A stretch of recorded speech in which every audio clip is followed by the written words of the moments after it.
কাছে তুলে ধরতে সুশীল সমাজকে সার্জিসের অনুরোধ। আন্দোলনের পরিপূর্ণ ফল ঘরে তুলতে সুশীল সমাজকেও এগিয়ে আসার আহ্বান জানিয়ে বৈষম্য বিরোধী ছাত্র আন্দোলনের অন্যতম সমন্বয়ক এবং জুলাই শহীদ স্মৃতি ফাউন্ডেশনের সাধারণ সম্পাদক সার্জিস আলম বলেন, ১৬ বছরের অপকর্মের কথাগুলো বিশ্বের কাছে তুলে ধরতে সুশীল সমাজকে অনুরোধ জানাচ্ছি। তিনি বলেন, আমরা গত ১৬ বছর ভুলে গিয়ে ৩ মাসের পেছনে লেগেছি। এ সময় আন্দোলনের শহীদ এবং আহতদের আত্মত্যাগের কথা গণমাধ্যমে তুলে ধরার আহ্বান জানান তিনি। আওয়ামী লীগের কর্মসূচির ঘোষণার বিপরীতে রবিবার রাজধানী জিরো পয়েন্টে অবস্থান নিয়েছে ছাত্র জনতা। এ সময় গণজমায়েত থেকে আওয়ামী লীগের বিচারের দাবি জানিয়েছে বৈষম্য বিরোধী ছাত্র আন্দোলনের অন্যতম সমন্বয়ক সার্জিস আলম। গণজমায়েতে অংশ নিয়ে তিনি আওয়ামী লীগের ১৬ বছরের অত্যাচার, নির্যাতন এবং বর্বরতার কথা তুলে ধরেন। এ সময় তিনি ৫ আগস্টের পর ছাত্র জনতার আন্দোলনকে বিতর্কিত করার অপচেষ্টারও কঠোর নিন্দা ও প্রতিবাদ জানান। এর আগে শনিবার রাত থেকে দলমত নির্বিশেষে ছাত্র জনতা এবং বিভিন্ন পেশার মানুষ আওয়ামী লীগের কর্মসূচি প্রতিহত করতে জিরো পয়েন্টে অবস্থান নেন। বৈষম্য বিরোধী ছাত্র আন্দোলনও আওয়ামী লীগকে প্রতিহত করার ঘোষণা দিয়ে গণজামায়াতের কর্মসূচি দেন।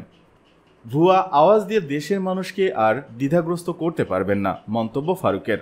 আওয়ামী লীগের উদ্দেশ্যে বিএনপির চেয়ারপারসন উপদেষ্টা ও সাবেক চিফ হুইপ জয়নুল আবেদিন ফারুক বলেছেন, শেখ হাসিনা বিদায় নিলেও তার প্রেতাত্মাদের দিয়ে ষড়যন্ত্র চালাচ্ছে। আজকে নাকি আওয়ামী লীগ মিছিল নিয়ে বের হবে, কিন্তু দুঃখজনক বিদেশে বসে ভাওতাবাজি করে জনগণকে একত্রিত করতে পারবে না। ভুয়া আওয়াজ দিয়ে বাংলাদেশের মানুষকে আর দ্বিধাগ্রস্ত করতে পারবেন না। রবিবার জাতীয় প্রেস ক্লাবের সামনে জাতীয়তাবাদী গণতান্ত্রিক পার্টির উদ্যোগে বেগম খালেদা জিয়া ও তারেক রহমানের নামে সকল মিথ্যা প্রত্যাহারের দাবিতে এক প্রতিবাদ সভায় তিনি এসব কথা বলেন। ফারুক বলেন, আমরা ৭১-এ দেশ স্বাধীন করেছিলাম কারণ আমরা শোষিত হতে চাইনি। আমরা শোষণ চাই না, আমরা চাই গণতান্ত্রিক দেশ। আমরা চাই বাংলাদেশের মানুষ স্বাধীনভাবে বাস করুক, গণতান্ত্রিক অবস্থায় তারা যেন গণতন্ত্রের কথা বলতে পারেন। কিন্তু দুঃখের বিষয়, স্বাধীনতার পর থেকেই ষড়যন্ত্র চলছেই। যারা ক্ষমতায় সেই রক্ষী বাহিনী তৈরি করেছে, বাংলাদেশের সংবিধান তছনছ করে একদল কায়েম করেছে, তারা বাংলাদেশের স্বাধীনতা চেয়েছে কিনা প্রশ্ন উঠেছে।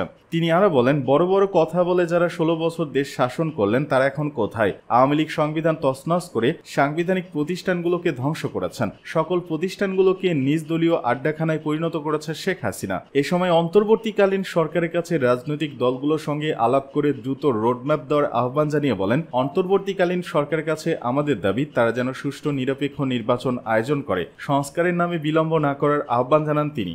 ছাত্রলীগ, যুবলীগ এবং আওয়ামী লীগের সঙ্গে ম্যাচ খেলব, মন্তব্য হাসনাত আবদুল্লার। বৈষম্য বিরোধী ছাত্র আন্দোলনের সমন্বয়ক হাসনাত আবদুল্লাহ বলেছেন, ছাত্রলীগ, যুবলীগের সঙ্গে ম্যাচ খেলতে আমরা প্রস্তুত আছি, কিন্তু নিজেদের মধ্যে ঐক্য ধরে রাখতে হবে। আমরা ম্যাচ খেলব শুধুমাত্র ছাত্রলীগের সঙ্গে, যুবলীগের সঙ্গে এবং আওয়ামী লীগের সঙ্গে। আজ রবিবার রাজধানী বাইতুল মোকাররম মসজিদের দক্ষিণ গেটের মূল সড়কে বৈষম্য বিরোধী ছাত্র আন্দোলনের গণজমায়েতে তিনি এসব কথা বলেন। হাসনাত আবদুল্লাহ আরো বলেন, ছাত্রলীগকে উৎখাত করার জন্য সবার মাঠে নামার প্রয়োজন নাই, শুধু ঢাকা কলেজের ছাত্ররাই যথেষ্ট। গণজমায়েতের মঞ্চে কবিতা আবৃত্তি করেন জুলাই শহীদ স্মৃতি ফাউন্ডেশনের সাধারণ সম্পাদক সার্জিস আলম। এ সময় বৈষম্য বিরোধী ছাত্র আন্দোলনকারীদের আওয়ামী লীগের বিরুদ্ধে বিভিন্ন স্লোগান দিতে দেখা যায়। এর আগে গতকাল রাত ৮টার দিকে শহীদ নূর হোসেন দিবস উপলক্ষে রবিবার রাজধানী জিরো পয়েন্টে গণজামায়াত কর্মসূচির ডাক দেয় বৈষম্য বিরোধী ছাত্র আন্দোলন। পতিত স্বৈরাচার আওয়ামী লীগের বিচারের দাবিতে দুপুর ১২টায় গণজামায়াত করবে তারা। এর কয়েক ঘন্টা আগে আওয়ামী লীগ শহীদ নূর হোসেন স্মরণ ও গণতান্ত্রিক অধিকার প্রতিষ্ঠার দাবিতে আজ বিকেল ৩টায় জিরো পয়েন্টে বিক্ষোভ মিছিলের কর্মসূচির